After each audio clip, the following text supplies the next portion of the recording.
I suppose at the moment there's a few things that I wanted to run through. Is this the most depressing time in the history of the world? Because I feel like it is. I feel at the moment, to give you an idea, I listened to 2GB on the way home last night because I'm old, getting fat, and that's what you do. And on the news it was saying helicopter crash at Mount Pleasant. I had a bit of a laugh, just ridiculous, but I didn't. Floods, Russia, the war, COVID, the election. It's like, my God, what is happening in the world? It just feels like everything is so overwhelming at the moment. But what I realised is you can't control any of that. You can't do anything about it. The only thing that you can really control is your own focus on what you do.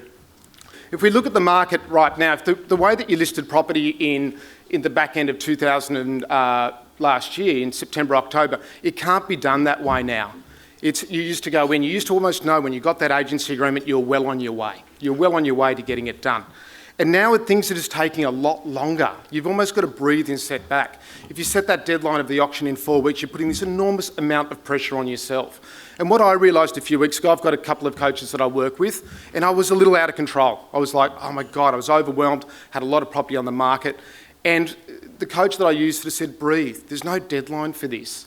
And it's actually changed the way that we do things, even in the last few weeks. So it's really made it a great difference to the way we do it. The questions. Where are the questions, PK? Right behind you. Oh, they're there. Can't see that. As you can see, there was no rehearsals, everyone. Okay, there. So I can't even read that. So what will be the impact of the Sydney property market over the next 2 years after the biggest boom in 40 years? I don't know whether there's a graph that I can send anyone if they do want it, and it's quite actually frightening about how much that curve came back. My personal view is that the market's still probably going to come back another 10% from where it is now. And for not all properties, A-grade properties are always going to go well. But in my view, I think that we're going to see a massive correction come. And it's just the way that you work with your buyers and your vendors and explain it. I think that, it's just the way it is. Sorry, PK, can you read them? Yeah, I'll read them for you. Okay, question 2. Think about your early days in the industry. What's one thing you had to work on within yourself? And if you hadn't addressed it quickly, would you have failed in real estate? You threw that one in, PK. That's in red, they're the ones I threw in. Right. Look, unfortunately, I was never a freak of real estate. You get a freak now and then. We all know who the freaks are in the room that were just naturally gifted at it. I always had to really work quite hard at it. I think probably what set me aside was I was scared of failing. So I just kept on doing those little things. I'm ADD as hell, if you ask anyone who knows me. I can't sit at my desk for too long at all. I probably spend more time in the car park downstairs than I do at my desk on the phone. So I think what sets me is that I'm just determined to keep going, keep those calls going. That's the only thing that's going to make a difference in my view at the moment is the amount of contacts that you're making. All right. How do you balance a busy work week with your family life? Oh, not really well. No, I did. I was always really poor at it. I had a tragic instance with one of my children many years ago, and we lost her, and it really taught me back then to try to prioritise my time. And still, even after that, I was still shocking it. I missed kids' sport. I missed really important things in my family. And this year is probably the first year in a long time that I've blocked out every school holidays. I've said not negotiable with my team. I'm not going to be here at all. I'm actually with PK in Fiji. I just found out. So yeah, I've really made it a priority that I don't compromise. One thing, do you know, I have a day off during the week, and it's like on that day somebody wants an appraisal, and do you know what? Don't do it. Don't, because it's the one you don't get anyway. It is. It's the one you don't get, 100%. So I just say not negotiable. So yesterday was my day off. There was things that needed to be done. It can wait till tomorrow. The world's not going to end. There's people that have had 3 floods in 4 weeks. There's another, Russia's got, Ukraine's got bombs hitting, Ukraine's getting bombs on their heads. Who cares? We're selling real estate, not saving lives. Next question. This next question you kind of answered, but let's frame it a little bit differently. How do you fit your holidays in when your vendors require you to attend all opens? But also, how many decent breaks do you take a year? Well, I take every school holidays, so we did that. With my vendor, I just lie to them and tell them I'm there. No, I don't.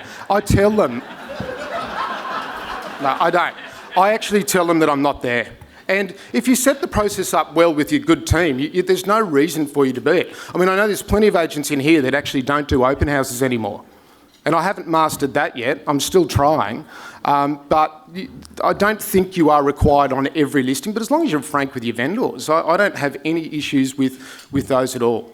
Not at all. All right. How do you condition your vendor to not perceive price reductions as a negative reflection of their property campaign, especially when these are becoming more common in the current changing market? Right. Well, if you list on price, you're going to be in more shit than Jesus at Easter with that. There's no two ways about it. You can't do it that way. If you're process-driven in the sense you list with the process of this is what actions we're going to take, and you list on process, not price, you're fine. You don't actually have to go there. And the word condition is really bad too, actually. I don't like that word at all. But I don't really believe that a vendor needs to be conditioned. If the process is set up right, set to sell meetings, I'm sure everybody does those meetings, this is the actions that are going to take place if this occurs. It's about forward thinking and setting it up for the future. I mean, we had auctions on last Tuesday night. We sold 6 out of the 9 under the hammer. It was a tough night, a really tough night, but we got them done because the owners knew what they were walking into. There was no big surprise. When you catch a vendor off guard and they weren't expecting that, that's when you're screwed. Yeah, and just quickly on price reduction, I think you just got to get onto it, not be scared of it too. I've got an agent I was talking to the other day in a campaign that he was running. Started with a price guide of 4.3, no interest. Dropped it to 4.1, no interest. Dropped it to 3.9, no interest. Dropped it to 3.7, had 5 on it and sold it for 4.35. So, you know, it just goes to show you've got to get onto these price reductions, and if you do it correctly, it'll get you the right result in the end. You do, but not everyone's going to get that in 4 weeks. So take the time frame away. I don't understand why agents put a deadline date of an auction on. It's crazy at the moment.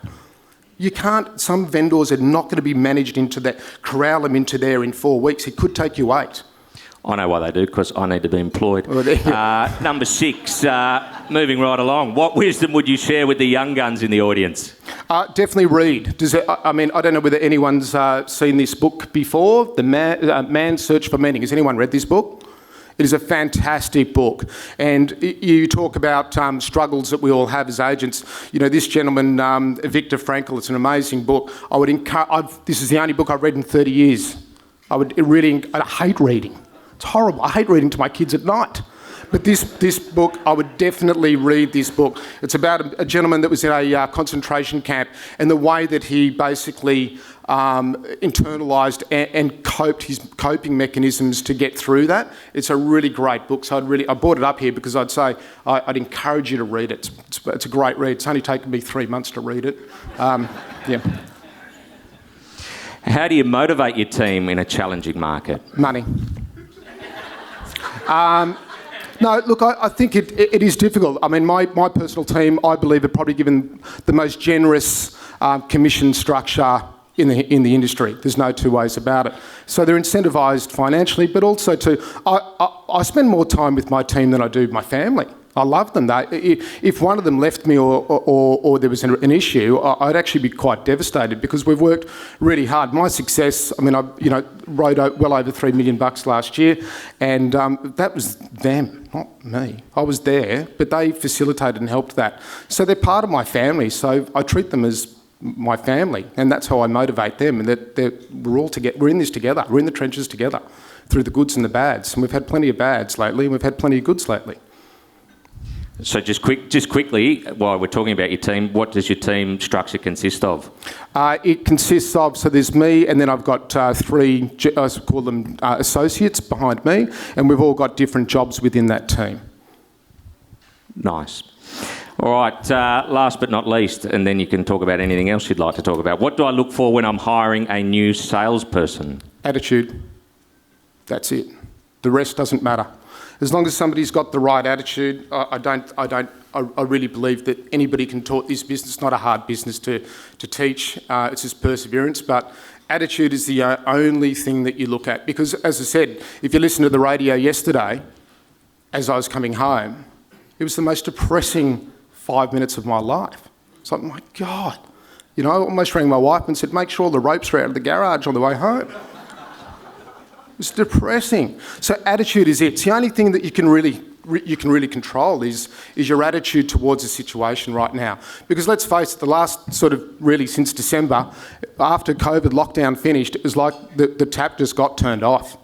It really was. It was instant. Because everybody was more interested in getting pissed, going out for lunch and catching up with friends and booking holidays for Christmas. It was quite incredible how quickly it turned off. And then it flowed into this year. That's pretty well it. Is that it for the questions? Yeah. Anything else you want to add, Matt, while you're up there? No, definitely not. All right, ladies and gentlemen, put your hands together for Matt Brady from Belle Property. Thank you.